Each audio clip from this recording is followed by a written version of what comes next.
Mais M. Félix Tshisekedi a pris une décision de manière unilatérale. Il y a un côté avion, il y a un État étranger dans le Congo. Et là, c'est surprenant, tant que on n'arrive pas à cerner la portée diplomatique, la portée de la défense, na incidence financière. Pour dire quoi en clair? Pour dire que les alibas dérive. Les alibas biloko comme si c'était un amateur. Parce que ils ont un effet sur la psychologie des gens. Et qu'on risquait de créer une forme complexe. D'abord au niveau de l'armée, mais aussi au niveau de la population. La population risque de croire que l'Angola est allé plus fort que nous. Et donc, comme on sur la position moko boyamabe, ça risque de démoraliser aussi l'armée. M. Félix Tshisekedi a commis comme ça la gouvernance à l'IOTO. M. Félix Tshisekedi veut nous emballer dans des futilités.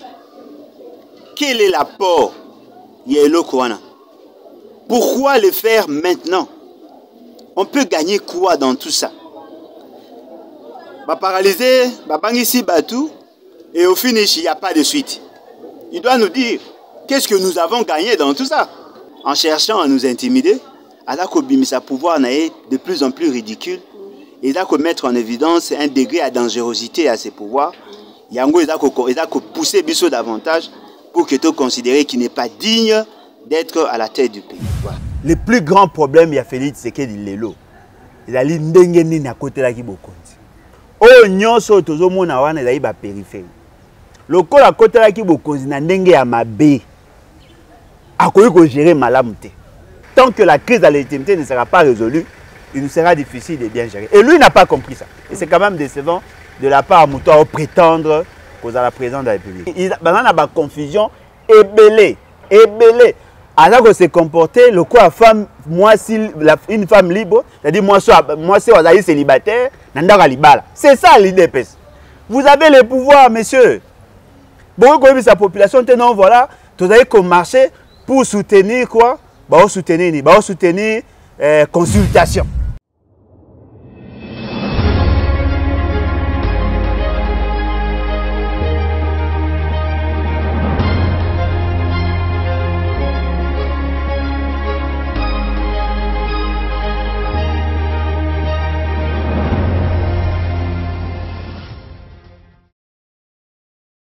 Mbote Balandia plus Claire Télévision, la chaîne de la vérité, la chaîne qui vous informe à temps réel, au Grâce Tumba, une fois de plus, Nabanda Koubino, la numéro Sika, Namana Mboka Papa Lebo Lodjoa, Tomika Kosone, pour la actualité sur la ville de province de Kinshasa. Je ne peux pas commencer mon émission sans dire un grand merci à mon réalisateur Joël Gonababi, à terre collier, à terre journaux. Pourquoi pas aussi à mon cordon, et puis me fut coupé. La bine bagnon sur Bolandaka plus Claire Télévision. Je dis directement bonjour à mon invité. Bonjour papa là. Mbote maman Langai, mbote na balani. En tout cas, merci pour l'opportunité au possible sur mon coalelo. Bonne santé. Oui, nous avons ça en Angolou. Nous autres les malamu, sauf quand que pays n'est aucun de ma baie. Boyoka qui mikolo et l'équipe ba bomi sous batuka na territoire ya beni wana. Tout ça quoi apprendre que l'insécurité bat son plein dans des grandes villes. Bakoulou na bakomi belé. Nos militaires bazako se plaindre, bazaï pris en charge té. Bref, Maramounioso et Bungaki ba Congolais ba espérer après élection. En tout cas, va se retrouver. Ok, papa, là, le joie, tu me as dit que ya consultation, consultation ici, na mon conseiller le Félix Antoine Chilombo, tu éviter, tu me analyser un peu selon yo au monde où qui le lenekani. Bon, maman Nangai, et loko ezali vrai ezali, na éviter sur une consultation ici, parce qu'en réalité, ceux qui va ngiba ça ba bloko ya marque wana, l'institution président de la République prend une décision, pas un communiqué. La décision on a mettre en akati wana les calendriers pour nous permettre à ce que tout effectivement pourquoi va convoquer Kiango, quelle serait la finalité et l'action va mener pour qu'enfin tout arriver à tirer la conclusion. Le mal est allé que déjà au départ M. Félix Tshisekedi a biaisé la démarche, il n'a pas respecté les us de coutume par rapport à Makambouana. Et le lot, tu as commis appelé à l'évaluation. Mais déjà, au départ, Tolobaki qu'il y a beaucoup d'incohérences en termes d'analyse, il y a des faits politiques. Mais ce Félix, c'est qu'elle est partie d'un fait conjoncturel. Et ces faits conjoncturels, qui par rapport à saut d'humeur, le colaïa à Boya qui va manquer de respect, il a tenté de réagir, mais en réagissant, il a voulu impliquer l'État congolais dans Makamou et Zaïe privé. Parce qu'il faut faire la part des choses. Entre le deal, oh, M. Félix, c'est que la Saraki na Kabila, n'a pas principe et gouvernance où ils allaient établis par la Constitution et la loi de la République. Le col a un problème, il y a deal. Na Kabila, Alingi a juxtaposé le deal et le problème, il y a gouvernance. Il y a Sangisa, surtout mi balé, pour que Batouba Kanissa, d'après lui, que si le pays va mal, c'est parce que lui, il a signé un deal avec Kabila. Et il a réussi son coup parce que le Batouba surtout a commis quota que le pays va mal. Mais le pays ne va pas mal parce que lui, n'a Kabila va ça deal. Non. Le pays va mal justement parce que deal na bango, ils ont une tendance à dominer sur la Constitution. Pour Batouba, ça va deal là. Batouba va yokanaka. Mais pourquoi ba deal na bango za na incidence? Parce que bango ba zui deal justement pour étouffer les intérêts de la République. Oh, il y a lobby à Abi que na kati ya deal na bango, il y a un groupe de gens où ba respectaka été. Oui. Alobi ka bengaki ministre nani premier ministre, a bengaki président de l'Assemblée nationale na Sénat où ba beaucoup respecter. Mais le respect dans la Constitution et ça est encadré par la loi. Quand un premier ministre est convoqué par le président de la République, la loi exige à ceux qui doivent répondre. Mais ça c'est l'exception que ceux qui répondre na kao que acte wana eposamaki ezali en violation à la loi, bino mbaye porter responsabilité. Ce qui veut dire que ala kolinga même la biso ba débat na yena Kabila na kati ya gouvernance et fort malheureusement tout le monde a allé emballer de. Donc pour nanga naza ko remarquer que M. Félix Tshisekedi c'est un danger pour la République. Il n'arrive pas à dissocier le question d'État na ba question à basso d'humeur. Alobi, non, voilà, il y a des problèmes, il y a gouvernance. Baza Koyo Kanate sur certains points, notamment le point sur la question électorale, sur la gouvernance, sur tout ça. Mais posez-vous la question. Tant que Balinga qui va ça la deal, tant que Bandima qui va ça la coalition, ils ont signé un pacte, pacte à gouvernance. Mais dans leur coalition, ils avaient envisagé quoi comme réforme? Parce qu'au départ, tant que vous êtes en coalition, ils ont dit que vous êtes en makanisi. Tant que vous êtes en makanisi, il y a une capacité, il y a une agencer l'action, il y a une programmer l'action, il y a une gouvernance. Qu'est-ce que eux se sont entendus avant de signer le deal pour qu'il y ait en coalition? Et qu'est-ce qui est prévu dans le programme et la gouvernance? Qu'est-ce qui est prévu dans le budget? Oh, il y a que ça ne va pas. Le plus grand problème, il y a Félix Tshisekedi Lelo. Il a dit ndengeni na côté la kibokonzi. Oh nyonso tozomona wana ezali ba périphérie. Lokola côté la kibokonzi na ndenge ya mabe. Akoyi ko gérer malamu te. Parce que ce qui botali même na kati ya constitution.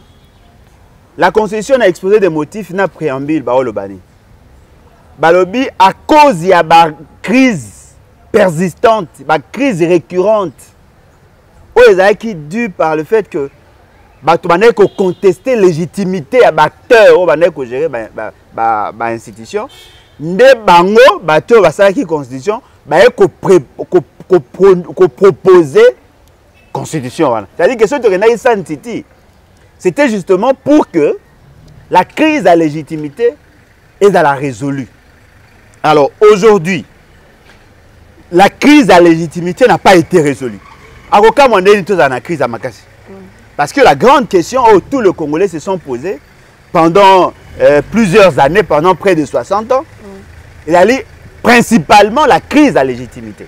Alors tant qu'on n'a pas résolu la crise à légitimité, ça sera très difficile. Il y a qu'on résoudre toutes les autres crises. Parce que Batu Amael et Basangana qui na San City, que notre plus grand problème, c'est la crise à légitimité. Tant que la crise à légitimité ne sera pas résolue, il nous sera difficile de bien gérer. Et lui n'a pas compris ça. Et c'est quand même décevant de la part de Moutou prétendre aux à la présidente de la République. Papa Lambo le joie tout monde qui mokolo moi samedi ba marche salama qui na ngambu ya UDPS pe na ngambu ya bandeko ya FCC. Pourquoi bandeko na biso ya UDPS atamo le mo mkie ba se sentaka déjà excité makasi bongo sur scène pour na nini donc bango bazana pour compte. Pourquoi ba s'excitera facilement dans les kambata oh atamo le mo so le kanka ba s'exciter maman. Non mais madame, le problème est ali nous surtout dépendant de l'ADN, il y a Batou. Au moment UDPS est né dans le mensonge. UDPS au départ, c'était un groupe de pression. Et d'aller bas frondeur, il y a un père. Bateau, qui est mécontent par rapport à la posture, il y a M. Mobutu. Babandaki ko sala lutte na bango d'après bango, au sein, il y a un père par le mouvement populaire de la révolution. Tant au basali, il y a eu des réactions. Bangosko ba mi longoli ba komisko ko mener ba action na bango na ndenge ya CC. Et dans kati na bango, il y avait des gens qui ont servi la République ou qui ont travaillé pour le compte de la République pendant longtemps parce que bango nyo surtout ba signataire, il y a déclaration na bango wana, lettre na bango ouverte wana et là qui va député. Tango basali parti na bango, pendant tout le temps, ils n'ont fait que revendiquer. L'UDPS est né dans la revendication. L'UDPS et Salama pour faire pression. Il y a autorité suprême à l'époque Wabengaki Mobutu. C'est comme philosophie Wanande et forja leur comportement. l'UDPS ne fait que ça. Et loko ya yebi moi que ça la bien. Ils allaient à revendiquer. Ironie du sort, l'UDPS a commis à pouvoir. C'est comme une imitation on a Kolongwa groupe de pression. Beaucoup ma parti au pouvoir. Et ils ont atteint, madame. Et vous avez 20 ans. Parce que vous avez 20 ans pour voir comment vous avez 20 ans pour voir comment normal. C'est-à-dire que pour résoudre le problème de la société, il faut recourir à la rue. Il y a une tendance à ceux qui vont opposer acte. Il faut qu'ils aillent vers la rue. Comment voulez-vous un parti au pouvoir à manifester, à l'équisaka parole, un message par la rue. Eh, Bofingi Kabouya, allez, baye ba bibi na baba. Eh, Bofingi Félix Tshisekedi inconscient, allez, baye na baba. C'est-à-dire que bango pour la bango, voilà. C'est-à-dire pour résoudre le problème dans l'État, il faut recourir à la rue. Alors que ba recourir à na balabala, kaka soki bo na capacité à faire passer message au niveau institutionnel. Et dans les institutions, ba pesa bateau bazana pouvoir les instruments. Par exemple, si vous résoudre des problèmes de la population, vous pouvez recourir à un budget. Si vous résoudre des problèmes, vous pouvez recourir à une réforme. Si vous êtes capable, il y a qu'à intégrer donne et assika. C'est-à-dire que les instruments mis à leur disposition pour résoudre le problème, il y a fonctionnement à l'État, eux maintenant recourent à la rue. Et puis, ils vont recourir à la rue contre qui? Ils vont recourir à la rue contre Mouto, bango na yeba signer pacte ya gouvernance. Et on peut expliquer ça comment? Quel est ce théoricien sérieux à analyser le comportement de M. Félix Tshisekedi na Batoumé? C'est-à-dire qu'il y a une confusion ébélée. Alors que se comporter, le quoi femme, moi si une femme libre, c'est-à-dire moi c'est célibataire, c'est ça l'UDPS. Vous avez le pouvoir, monsieur. Bon, comme sa population, non, voilà, vous avez comme marché pour soutenir quoi? Soutenir consultation.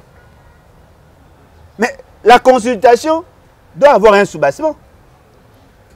Et puis, soutenir la consultation avant, pendant ou après. Pour nous, on a ici les 11. Bobakisi, neto oyoka, oti les 20. Option.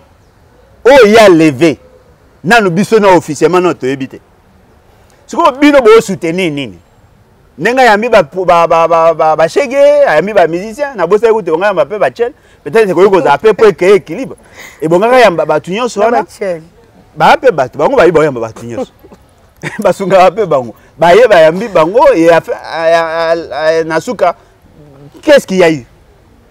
En réalité, ba soutenaka l'initiative au départ, et puis va soutenir ba résolution to ba option levée dans le cadre de l'initiative. C'est quoi initiative yango na soukana na pesi na conclusion te. Ce qu'on va soutenir. Qui a empêché à ce que consultation est ça? Et c'est ça la mythe. Si on va soutenir nini et on va soutenir ba option levée et puis ba option nini levée mais c'est fait c'est qu'elle a ko lever na ngonga. Et là on a za ko yoka pa na bango ezali. Ba ela biso ba makele lebele non voilà, toza ko bunda to soutenir Félix c'est qu'elle pas dessus l'Assemblée nationale. Boyo ka sur débat là. Oui, et là lié. Bah comme qu'on a débat ni oh non voilà, il faut le débauchage, te faire basculer majorité. Mais le problème il y a Congolais n'est pas là. Le problème congolais n'est pas là. Parce que là, vous restez plus dans les éléments structurels. Le problème de la population congolaise, c'est plus dans les éléments culturels. Parce qu'avant que M. Félix Tshisekedi ne soit président, il y avait déjà des institutions qui existaient. Avant que il y avait un président. Mais quand on sait que tu vas dire que ça a questionnement, tu vas dire qu'on poser la question, pourquoi nous sommes un pays à forte potentialité alors que la population en quasi-majorité à la vie pauvre? Pourquoi il y a autant de morts? Quand on a commencé à se questionner sur ces questions-là, voilà, c'est justement parce que celui qui est à la tête du pays n'a pas été élu. Il y a un instauré mode de dévolution à pouvoir les élections. Si on a traité question à gouvernance, or, depuis 1960, la gouvernance, c'est un problème en termes de bateau. Mais le problème, c'est la reconnaissance, il y a pouvoir. Au lieu que vous résoudre les virus, les microbes, qui déranger, vous s'attaquer à la poisson. Oh, et bien, ma kwanza, et tout ça, savon. Allez, vous pas quoi. Non, mais c'est pas ça. Le problème, n'a pas le Congo. Oh, c'est que les moutons sont aïe, bayo, kafung, la mise, funga mato, aïe, ba. Et là, le fait qu'on n'a pas atteint l'objectif constitutionnel, il y a une élection, ça nous met en porte-à-faux avec la philosophie de la Constitution. C'est-à-dire qu'en principe, pour résoudre le problème, on va mettre en exergue, et bon, qui n'a bango, ça M. Félix Tshisekedi, allo banami sur Yabatu Nyonso, à la usurpateur. Il n'a pas été choisi par les peuples. En ces moments-là, vous remarquez le Komoko, on va réconcilier les peuples avec ces institutions. Tant qu'on ne le fera pas, eh bien, on va tourner en rond. On va faire déplacer un dictateur, Kabila. On va le remplacer par un despote, Félix Tshisekedi. Et en fin de compte, le pouvoir, ils ont reconnu dans l'article 5 de la Constitution et qu'on a reconnu dans le peuple, aujourd'hui, ils sont détenus par le FCC cash. Et c'est quand même décevant. On a résolument à Bango, taper PDPS et consorts. Voilà. Ok, papa, là, pardon, le cambien de sécurité na Est. Jusqu'alors, bande économie soit congolais, bazo kufakaka. Ni n'ango ça la pour que armée na biso et la macacité. Madame, merci en tout cas pour la question.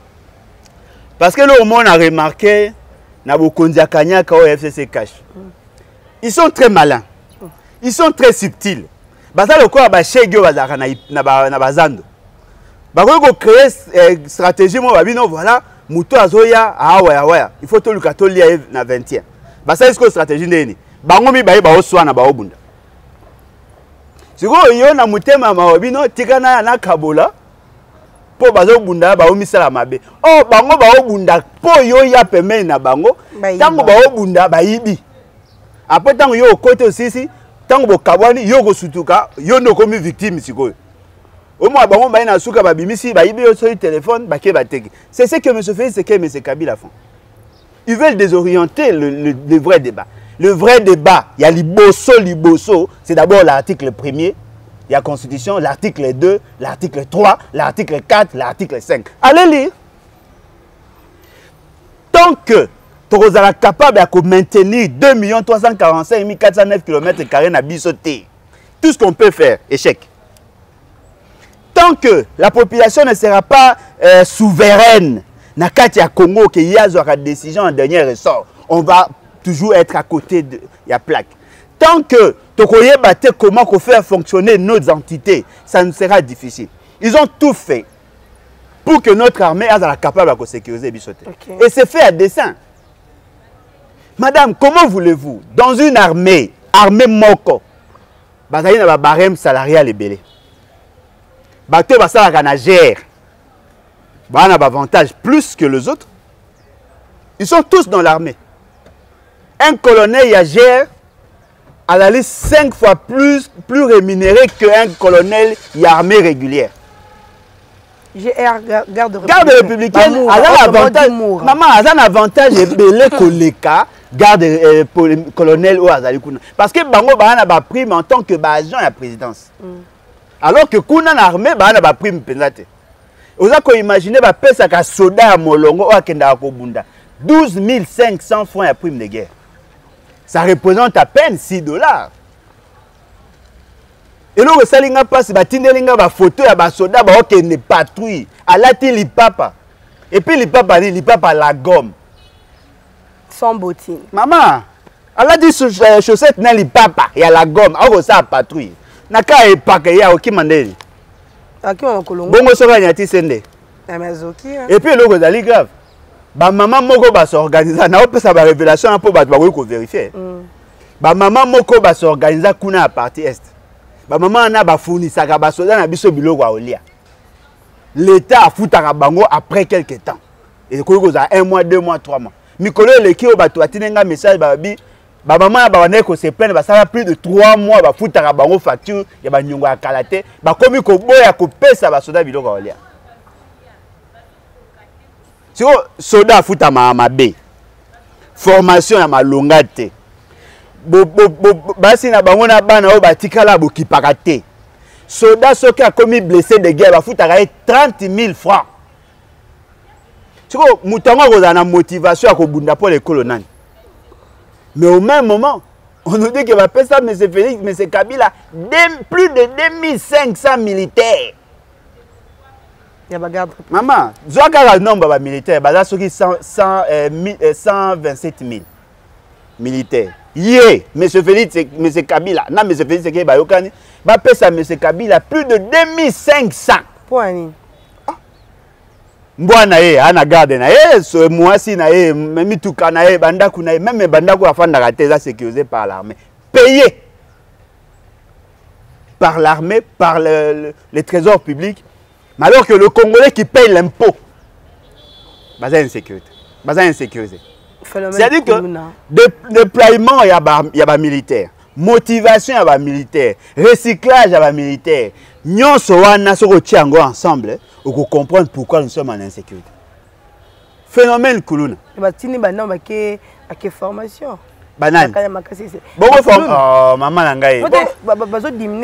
Maman, moi je soutiens.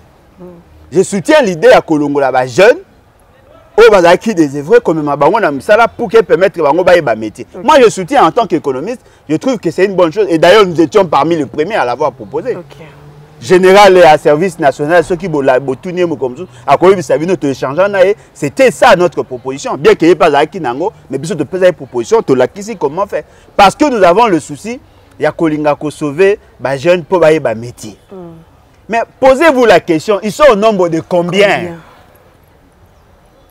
Kuluna na Congo, ce qu'on a besoin de Kuluna. Bao baza ba Kuluna otomona kana babala. Bako le gademi. 2000 goud mukio. Ah, mais oh bango baza na posa comme mezali 900. Mais ba memi combien 300 et na quelques ba to ba 300 et quelques. Mais loko za supona na oh ba kendaki ba mususu ba banai da ko kima. Bah il faut rattraper bango après parce que bah il va qu'il mboka te bah ça le système à bouclage bah il faut kanga bango quelque part ne bazongi si bango et donc vous allez pour que le quoi na opération na simba il faut que service national ait une dotation pour ceux qui battent ba moi qui ba bloc olé te ba okim ceux qui va sentir que kuna baza frustré ba okim et puis le monsieur ezali quel est l'acte qui a sanctionné ces jeunes pour que ba kende na kanyama kasses et là on est salami. Vous arrêtez quelqu'un à 11 h. Sans être jugé, vous le condamnez à faire des travaux. Est-ce que la procédure est la namaki normale? Parce que Mouto, vous avez astreindre de ça, et là, Mouto a qui arrêté, jugé, condamné. Ne vous avez pas même maïkouna. En plus, ça parle un peu de bateau, oh, so bakango za na lox, allez maman ko kanya makasi. Ba kuna siko bango bazo tikala. Maman, ba komi ko kanga batu po ba sa ekoma ba ni ba fait moko ya charme, ba la kisana batu ke ba osala. Tout ça pourquoi? Parce que comédien, et puis on commence à dire, le long est comme bakangio. Soko ka ozaka moi salité, bo sana ki moi lipapa pour congolais déjà nengazawe. Soko moi congolais la majorité va congolais. Soki bo kanga bango par rapport à face ndenge bazali sur par rapport à physionomie na bango. Vous risquez d'arrêter tout le monde. Mututa ko belo nyako kauka, mutaza tambo na moi alete bilamba savoir au score bilamba zaite. Boko bisko ko kansa tout pauvre la kuluna. Bokangi et comme ce qu'on a famille, non voilà, ce qu'on a kanya makasi c'était pesa $250. Bah comme ce qu'on marchande liberté à batu. Ce qu'on boy batini ndeko. Ce qui veut dire que mboko neto komi le komi pena ko pola na niveau moko ko imaginer. Alors qu'on atteint une initiative à bien, mais le lenge ya ko sala ndeza ko poser problème. Et comme ce qu'on cop police na service national ba comme ko la siko leadership. Muta police a na posa yepe falia. Kuna service national za komi ya ba opesa mbongote. Souci na biso zali, quand vous utilisez la jeunesse pour les services et à l'état, bon respecter dans ba droit na bango ya départ. Ce qui est monnaie qui a salaki mabe, bo kangi, bo sambisie, bo condamné, bo tiena ba travaux mais la tête que bo zui ba on ndenge ya loyenge. Et puis le monsieur pesa livre. Maman na ngai to fanda ka biso tout na Kinshasa. Combien de véhicules à patrouille dans ba commune place bo fanda? Bana ngana na monate. Bachaba mituka patrouille par district. Toujours dans le district ya Lukunga. 7 communes. 7 communes. Commune Angalema yango mozana munene. Siko boche 12 véhicules ya patrouille na tout un district. Ba rotambola na combien de communes par jour? Ba le rapela bandela o mutu rego goleka. Soko moni na poko akomona ba policier basaka patrouille à pied. Bache mulongo à laquelle le ba rotambola à pied. Muko msu tuna bango bafutaka bango prime nini pona osala patrouille. Ba pesa bango prime te.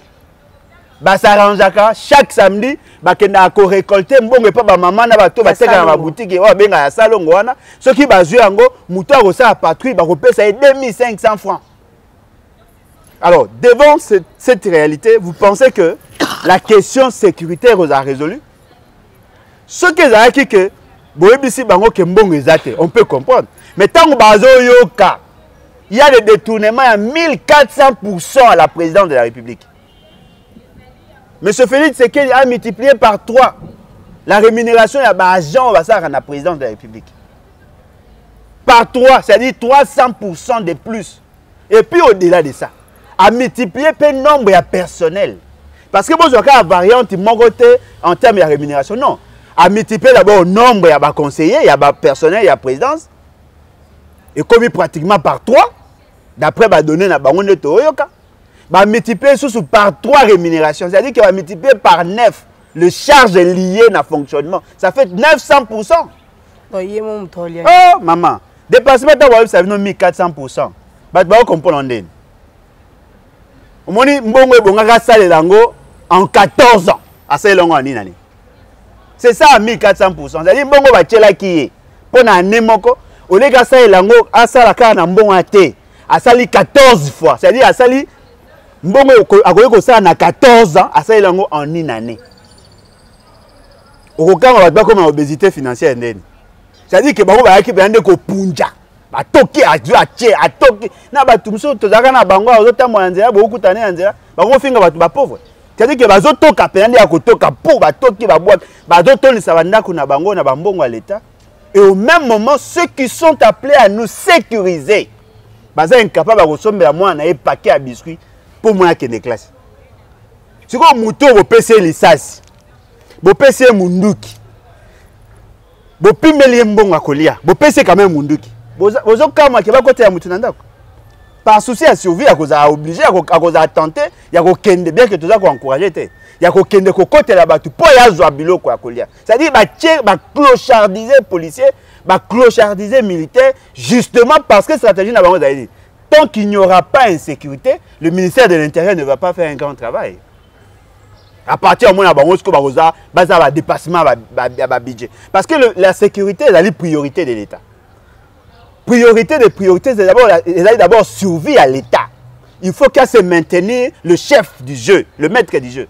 Alors, quand il y a une question sécuritaire qui se pose, tous les autres secteurs font de sécurité.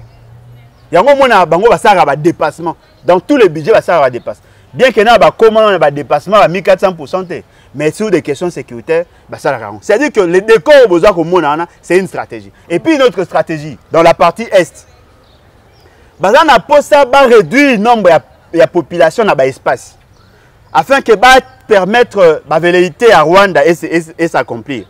Vider l'espace comme la politique ou l'économie à horaire du vide. On va combler maintenant ces espaces-là par les étrangers que lui appelle le Banyamulenge. Ça, c'est une stratégie qui est connue et c'est quand même décevant. Souci na biso et Zali Boy. Et Zali que tu réduis le contraste qui existe entre un pays à forte potentialité et une population pauvre. Comment peut-on avoir un potentiel agricole? Il y a 80 millions d'hectares de terres arables et avoir une population, une police incapable de ressembler à moi si un sac qui a Massango à 25 kg.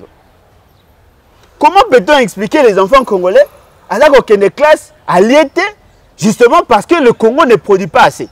Comment peut-on expliquer un pays qui a un potentiel économique estimé à plus de 100 000 milliards de dollars avec un budget modique à 6 milliards 800 millions? Et puis ce qui est encore grave, le taux d'exécution est à 70%. Nous avons besoin d'un pays où les alliés se mettre en orbite et à développement. Madame, nous avons besoin, il y a autant de milliards de dollars pour construire nos écoles, autant de milliards de dollars pour construire nos routes, autant de milliards de dollars pour construire nos centres de santé, autant de milliards de dollars pour sécuriser nos enfants, autant de milliards de dollars pour c'est que tout comme un pays émergent. Mais cela doit passer impérativement par la stabilité des institutions. Et la stabilité des institutions, elle doit passer inéluctablement na mode d'accession. Mais ce fait, c'est qu'il est une invention de Kabila. Ce que Kabila a dit, notre priorité, les lois d'Ali, Tobunda d'abord, pour que Batunion soit il y a eu un problème et la vérité des yeux. Kabound l'a dit, Kabouya l'a dit, Kamer écoute, moi, tout tchaye sur côté. Aujourd'hui, Batunion, tout va reconnaître qu'il y avait un deal. Question. Deal Wane Salamaki quand? Après publication, il y a un résultat ou avant? Parce que la publication, ça a le 10. Le 10 janvier 2019.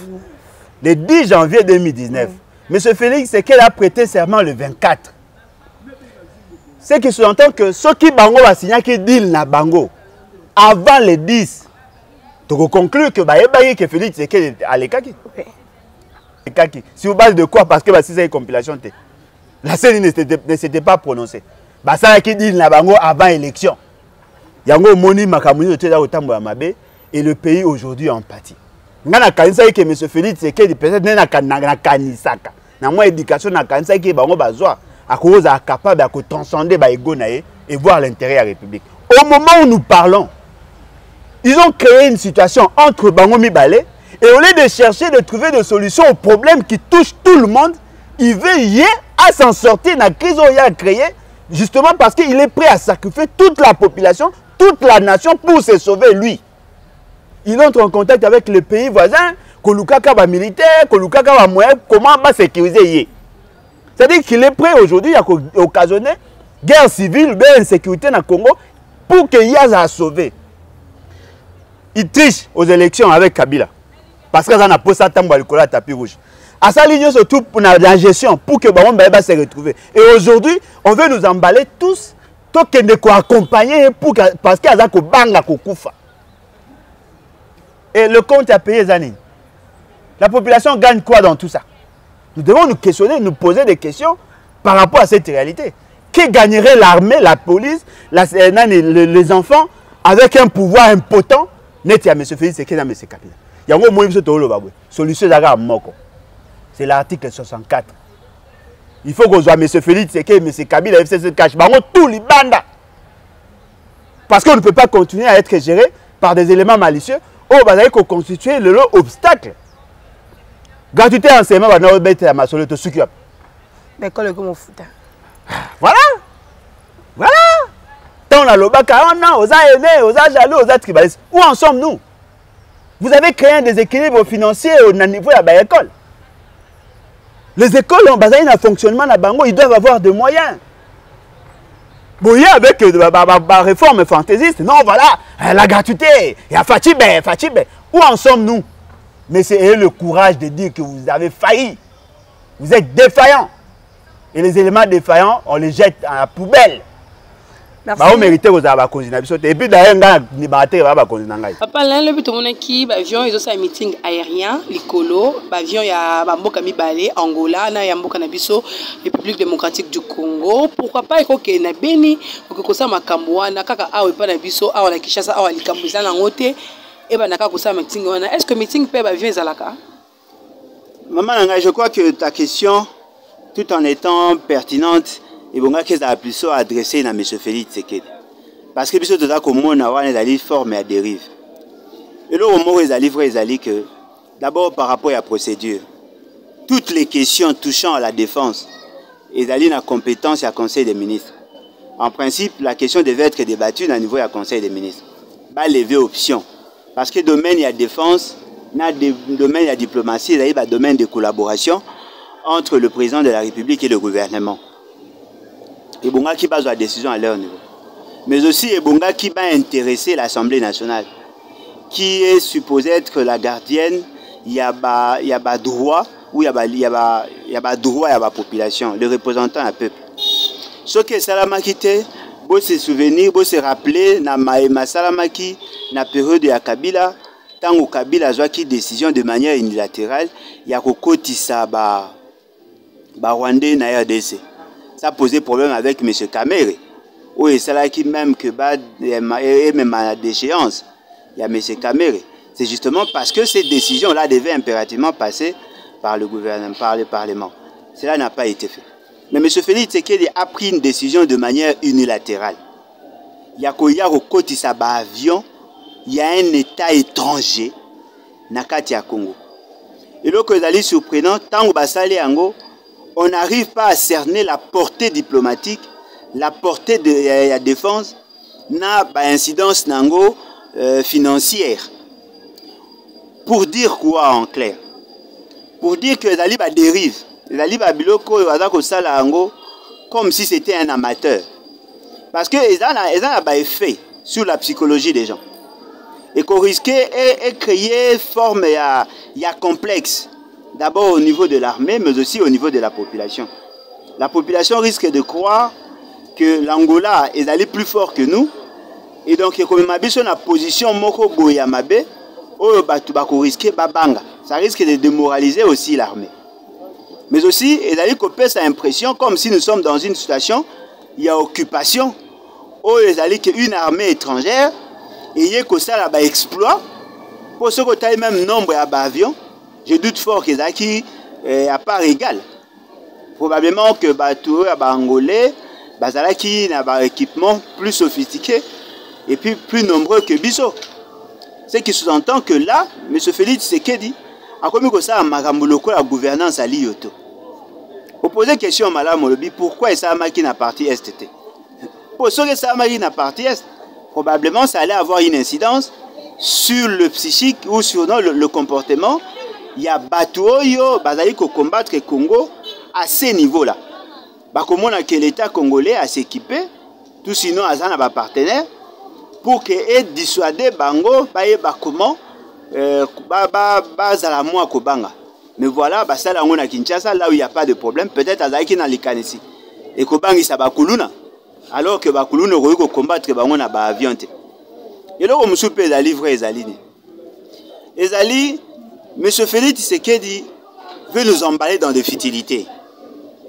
Quel est l'apport Yelo Kouana? Pourquoi le faire maintenant? On peut gagner quoi dans tout ça? Paralyser, bangisi batou, et au finish, il n'y a pas de suite. Il doit nous dire qu'est-ce que nous avons gagné dans tout ça. Pour Toyo qu'il y avait d'autres avions, et Mata, mais faut qu'il y a carburant et matite. Ce qui veut dire que même organiser les petites activités, il y a un niveau, elle est incapable de le faire. Donc, il peut comme on a M. Félix Tshisekedi, en cherchant à nous intimider, sa pouvoir est de plus en plus ridicule. Il a mettre en évidence un degré à dangerosité à ses pouvoirs.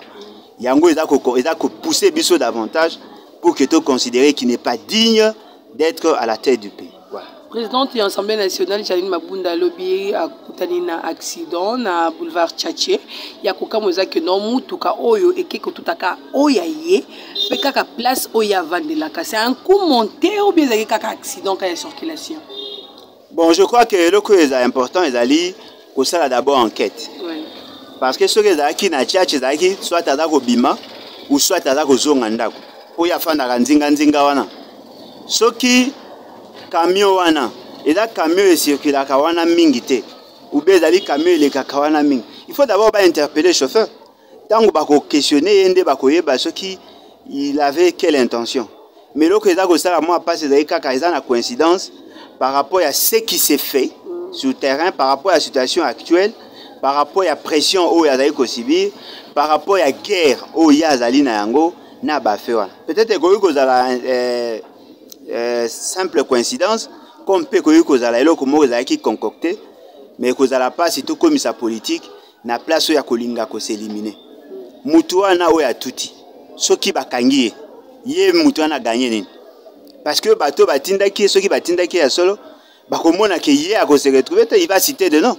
À supposant le lokatanga kombo ya ba commanditaire, ceux qui zaï na kawana. Bokomona te que politique et comme politique à buzoba. Comment la première, la deuxième institution de la République, la deuxième personnalité du pays a atteint facilement par rapport à ces faits-là. Ce qui veut dire qu'il y a un problème sécuritaire et cela touche tout le monde. Makamba accident est commis vraiment fréquent. Tout le monde est déjà dans le boulevard, il y a des enfants, des écoliers, oh bah tout à qui bango. Ce qui veut dire que ça relance aussi les débats sur l'octroi, il y a pas permis de conduire. Il faut pas ça la effort, il y a qu'on recycler les chauffeurs. Il faut que qu'on se garantit na état ya mituka. Pour pas ça qui semblant au ça la contrôle technique. Apparemment ça n'a pas servi à grand chose. Apparemment ça n'a pas servi ya qu'on résoudre le problème. Yango moni biso toza koloba. Le pays est à refaire. On doit refonder l'État sur de nouvelles bases. On doit éviter de continuer dans cet élan. Éviter de donner l'impression que ce sont les réformes qui vont résoudre le problème. On ne peut pas réformer un État mort, un État dans un État agonisant.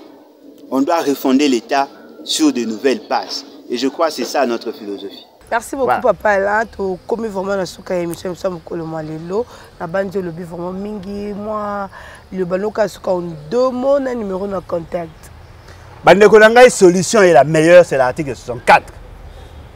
Solution, monsieur Rose a été.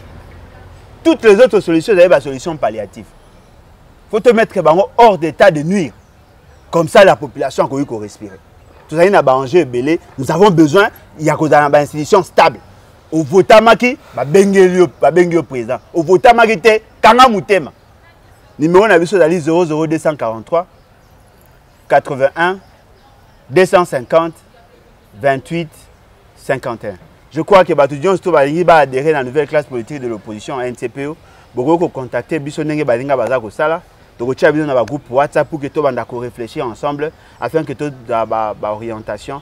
Merci en tout cas na bandeko nyonso baza ko soutenir biso ba o nyonso tout bazali na poto ba peuple mokondi ba o nyonso bazali kuna ba regroupement nyonso bazali kuna et na mettre plus l'accent sur bandeko na biso à la muka o toza ko buna na bango ensemble.